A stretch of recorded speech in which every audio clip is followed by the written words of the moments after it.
Čia man įdomiai pasirodė neiškastinės, iš garažo dalis.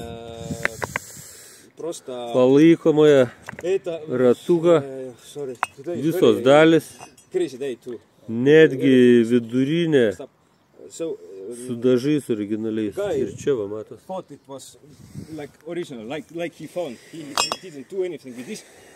If wood, I don't know, because father found, go to prison, and no, about 10-15 years ago, he found it. Yeah, he remembered it from the childhood. Yeah, father found it. It was in the garage. Guma, aišku, nelabai stebuklinga, bet. I will show you photos but maybe the guy. Iš daržinės. Nu, būna paliepęs. Mes patys galim paliudyti, kad būna. Ir čia tai 20 komsomolcas, mažylis palaikomasis ir 26. Tokių mažų stebuklų da būna.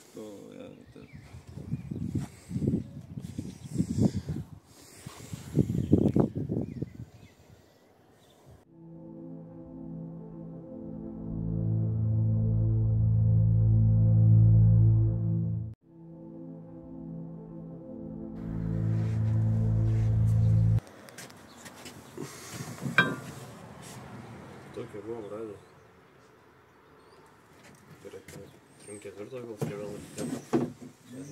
Kažkoks kablys, kažkoks. Здесь тоже может быть. Вот этот может быть. Там этот 45 пушка был. Да. Может быть это. Это комсомолец, по-моему. Это здесь Комсомолец, да? с песком почистили? Пескоструйка? Это пеской. Пескоструйка? Да. Угу. Красиво. Это, по-моему, 34. Да. Здесь может быть что-то еще есть. 76 су. Это 76 су. Это 34. Вот это я знаю, что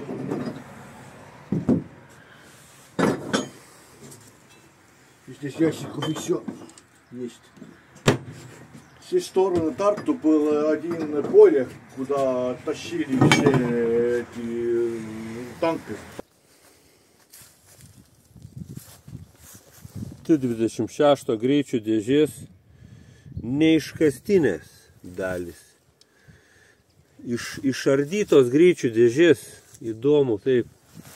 Žinai, sakė, kariniai mokykloj buvo ta greičių dėžė, ją išardė, pridavė į metalo laužą, man netyčia liko dantračiai keli, pridavė į laužą ir nusipirko dviratį.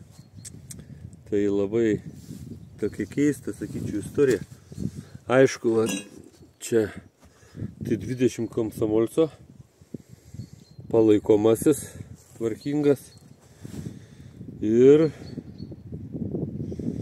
26 šitie neiškastiniai su dažais.